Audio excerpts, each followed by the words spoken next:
Hello, coming to you live from my stairs today because we're always trying to battle the demon that is called natural light in this house. This is what you're gonna get today.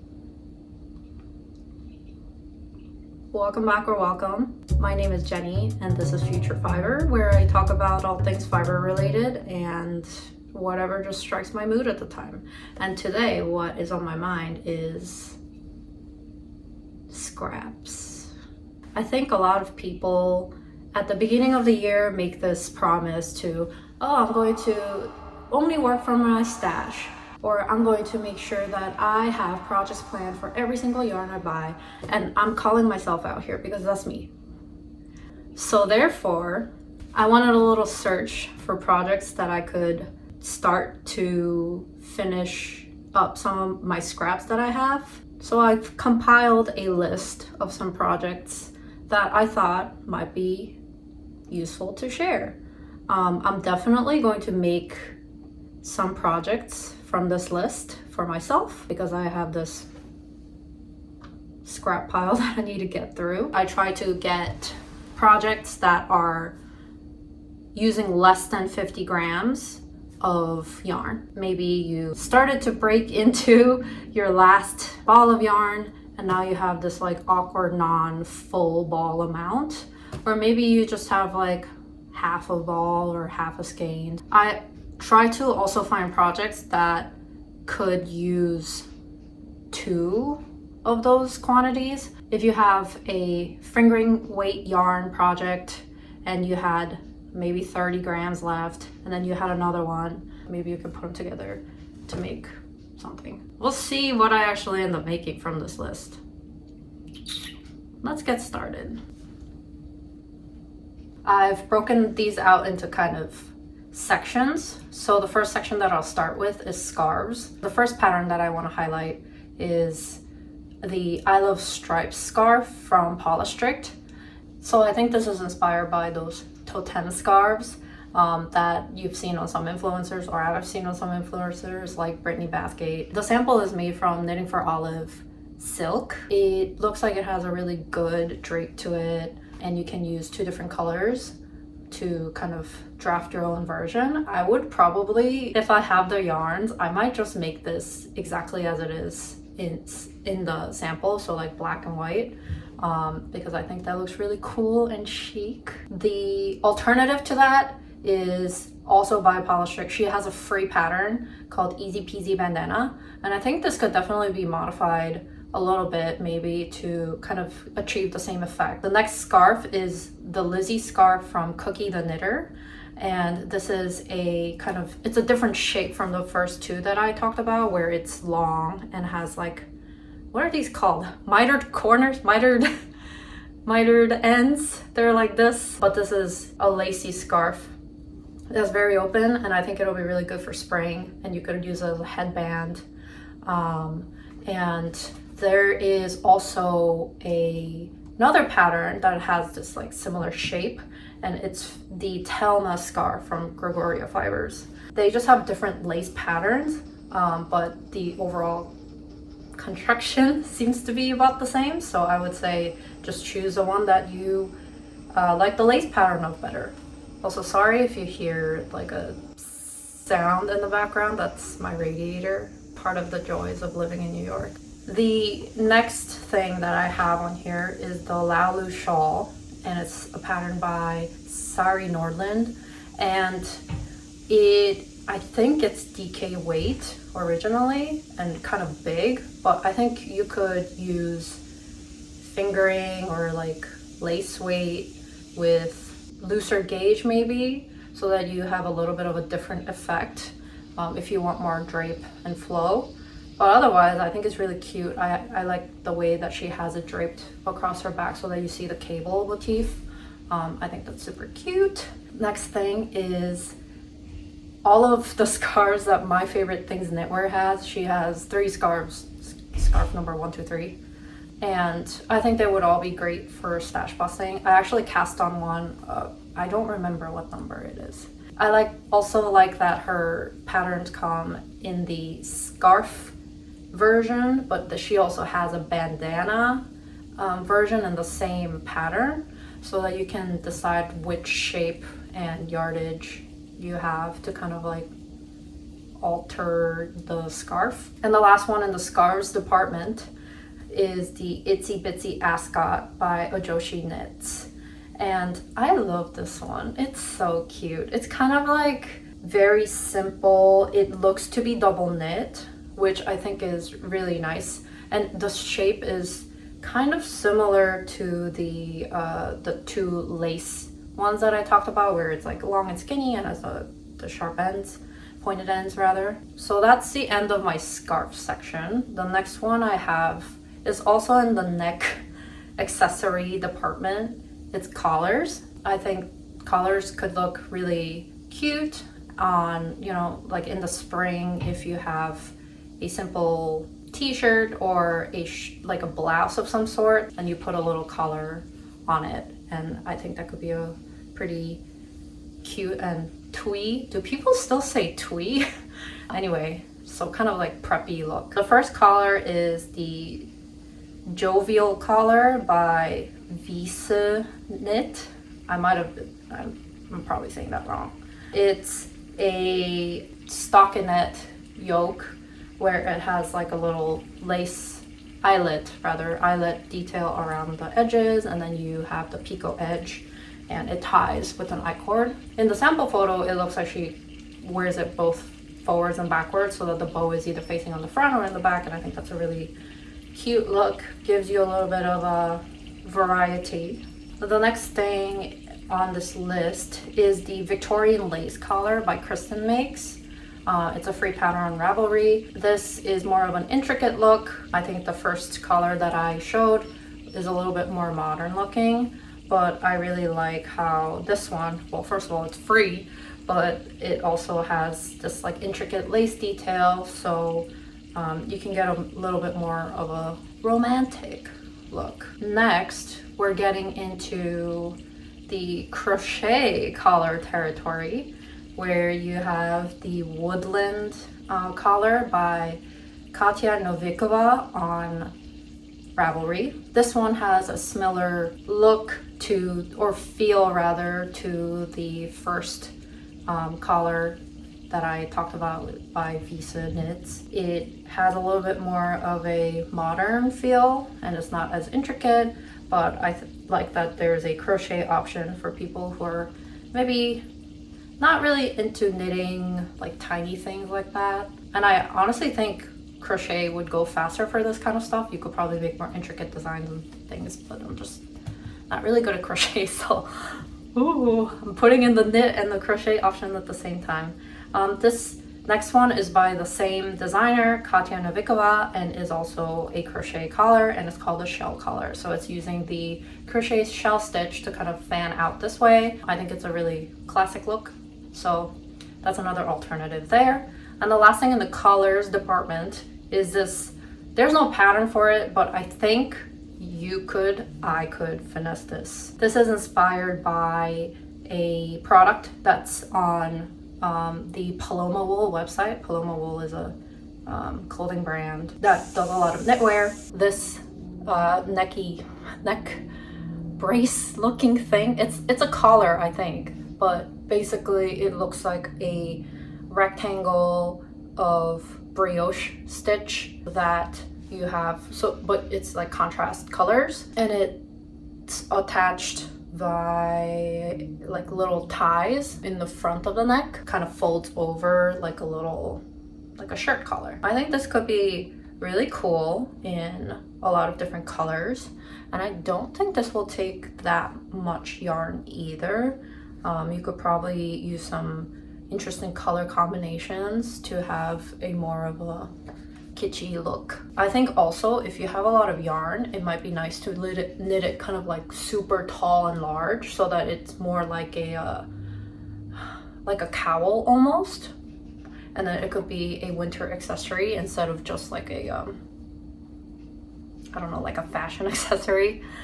So that's the last thing that I wanted to kind of talk about in the collar department. Now we're heading into the head knitwear, head things, accessories section. The first one that I wanted to talk about is tiny bows. So I think there's a lot of designers, I think during the winter Christmas time, have been putting these out. And the first one that I wanted to talk about is Augustins number 22. This was like the OG, I think, or at least what I saw first of these little bow things. It's a hair tie. You seem to knit this kind of like one of those ascot shapes, you know, and then like kind of make it into a bow. And then I'm not actually sure how it's supposed to sit on your head, so maybe like you attach a scrunchie to it or something like that, or a little like clip.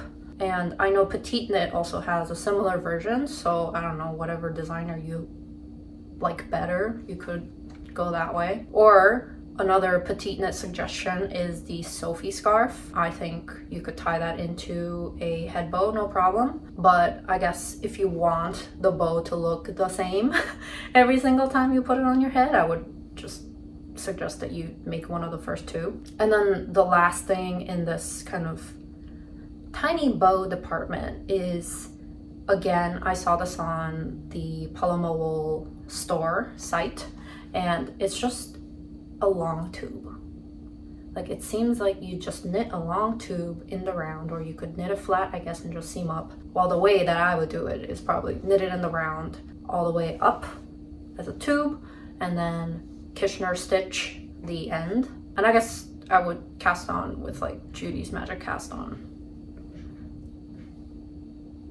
The sample here is knit with like really like high pile, is that what you call it? Like fluffy yarn. So if you have like extra mohair, if you have like Sari, I think this could be a cute look to put in your hair. There's also like some hairstyles where you braid is it braiding, or you like kind of weave your bow into your ponytail? So I think that could also look really cute. On a side note, I don't understand how people do that without like looking at what you're doing. I didn't really want to include scrunchies, but I had to because I saw this pattern on the Wieseknit site, and this is a free pattern, and it's a pattern with 5 scrunchie patterns.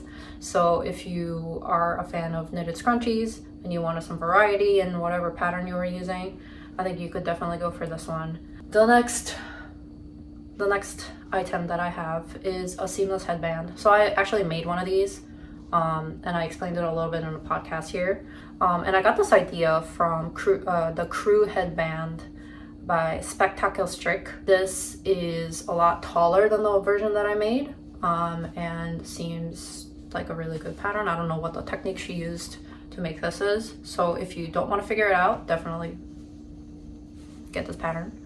I also have a crochet version of this similar vibe, and it's the Afton Men's Ear Warmer by Jessica Underwood. So if you want that kind of similar seamless look, but you don't want to knit it and you want to crochet it, this is a viable option for you. And then the last thing in the head things category is earmuffs / warmers / caps. What I'm thinking here is kind of like a band that kind of goes around long enough to cover your ears, and then you have some sort of corner string to tie under your chin, like a headband almost, but like just like this way. First of all, we have muffs by Two of Wands. I think the way that this is constructed is literally like you knit earmuffs and then you have like a band connecting, and I'm not sure if she instructs you to put something in the band so that you could just like put it over your head like headphones. But I thought this was a cute look, and maybe you could also embroider the top or knit some pattern into like the muff part, I guess, to give it a little bit of flavor, pizzazz. The next thing that I wanted to talk about is the Cozy Winter Cap by Lorelei. It's on Ravelry as a free pattern, and this is exactly like what I was kind of thinking. Kind of seems to be listed under the bonnet category, right, where it's, you know, still a head covering, and then like it has the strings that tie under your face, but then it covers a little bit less of your head and covers more of your ears, so that's an option for you. And then the last thing in that category is the Portsmouth A Skating Hat, free pattern again by Julie Bierlein on Ravelry. And this is also exactly what I was thinking of. You have, you know, a band like here, and then you tie it under the chin.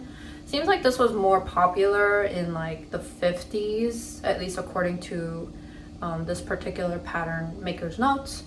And definitely you had a similar concept in like the Victorian times, I think. It's because I also saw some patterns naming it as, I think, a bonnet cap. So you wear it under your bonnet as like extra insulation. So those are some search words if you wanted to, you know, browse a little bit more. Now we're getting into the tiny bags category.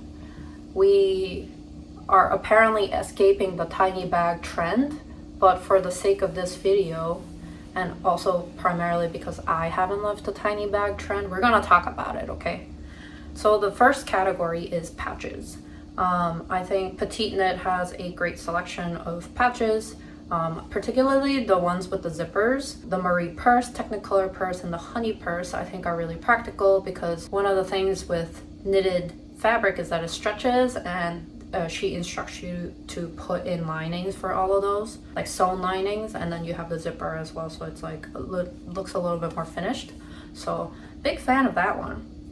And they only take like approximately 35 grams at like the larger sizes, it seems like, so you have a little bit of leeway for how large you want to make it, and things like that. And I think that would make really cute gifts as well. The next thing in that pouch category is, this isn't not released yet, but I would assume it's coming like relatively soon. It's handmade by Florence. She's also a podcaster here on YouTube. Is currently putting out a tester call for one of these pouches, and it looks like it uses 2 colors of DK weight. So if you had, you know, some DK weight lying around and you wanted to use 2 colors at once, I think that's a great option as well.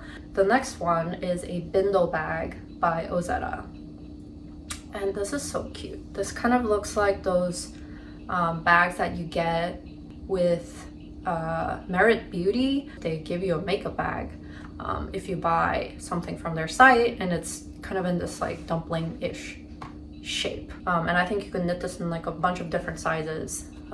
So you could have a little one for, I don't know, your toiletries, or maybe you could have a bigger one and kind of like carry it as like a bag. The next one is a free pattern called the Dumpling Bag by Jenny Lee. This is a Pearl Soho pattern, so it's also free. I love this one because it's got the 2 straps, but then you put one strap over the other one, and then you have this like little dumpling shape. And I think you could knit a pretty tiny one and have it on your wrist, and then have like a little crossbody at the same time, so you get a little like double bag action. This uses linen, but I think you could definitely get away with doing it with cotton or even wool. Maybe if you have a lot of wool, you could do that and then like felt it, and then so it'll have a lot more structure. And I think it could also be cool if you like the Petiteknit Technicolor pattern. Like if you have that pattern and wanted to apply it to this one and then like felt it, that could be pretty cool. Now we're getting into, I don't know how to call it. It's like a tiny bag with a single strap that wraps around the sides of the front and back panel. And I saw this bag on the Panu's story. This is a Korean tutorial, so you're going to have to kind of like watch the video and then like try and figure it out if you don't speak Korean. But I'll just explain really quickly like the construction. Basically, you knit 2 squares for the front and the back, and then you kind of fold over the top edges so that you have this like double knit top that's finished, and then you knit a long tube of stockinette to kind of make the sides and the bottom of the bag, and then you sew up the bag so that you have the front and the back, and then the long rectangle kind of wrap around it, and then you seam it up the top so that you have like a little handle. I think this is really cute, especially if it's like this big, and then you put a little lining in it and you can fit a little phone, and then once again you could do the whole like little bag, crossbody bag, or like little bag and tote situation. And yeah, that could be cute for the winter. The tutorial also suggests that you definitely line this bag, because otherwise it's going to be pretty unusable because it's stuck in it, and it'll stretch. But if you don't want to figure out the Korean pattern and like watch the video like 57 times, there is a crochet alternatives that has the same look, and it's called the Not Knit Bag by Lizzy Mascarella on Ravelry. This has basically the same construction, it seems like, but I would imagine it's a little bit more sturdy because it's crochet. So that's an option, but it's a bigger bag. But then who's stopping you from knitting it? Like, nobody. The next one in the bag category is the Windmill Bag by Yelly. This seems to be a bag knit in parts, so that you knit like 4 rectangles and then you kind of seam them up together, and then you knit like I-cords that come off of the individual 4 rectangles, and you tie them together in a way that makes straps. I think one could be a good like general stash busting project. If you have like, if you wanted to make a really big one, you could do that with whatever quantities of yarn you have. But then I think it could also look really cute if it's small. Again, like, it's the tiny factor that makes these things cute. And then if you have a tiny bag but then like long straps and you have a big bow on the top, I think that could look. Yeah.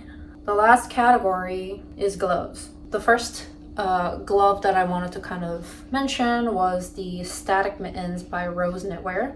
This is so cute, and it's named that way because it looks like TV static, right? And the construction seems really interesting for a mitten. This is knit flat and then seamed, which I've never done that with gloves before, so I definitely want to try this out, as long as I have like the appropriate yarns. And then the last one is just basically, this is kind of a boring one, but I have to mention, like, any fingerless glove pattern. Like, doesn't matter. I know everybody's knitting the penny gloves by Petiteknit, and I love them too, but you know, you could knit the same thing basically with any free pattern on Ravelry that does the same look. The one that I used, the free pattern, is the Duke City Mitts. It's a free pattern on Ravelry. It produces the same result, just like if you want a particular yarn, a particular gauge, and particular like proportions, feel free to go with the Petiteknit version, but then you have a lot of, you know, flexibility there, because you can adjust how long it is or how short it is in the wrist section, and then also like in the, you know, covering of your fingers section, so you get some fun over there. But yeah, that's pretty much it. I hope this was helpful. I am probably gonna go cast some of these on because I am too scared to break into a new big sweater project. So I'm going to ease myself into casting on more projects with some of these tiny little guys, so I get a sense of accomplishment. All right, well, thanks, bye.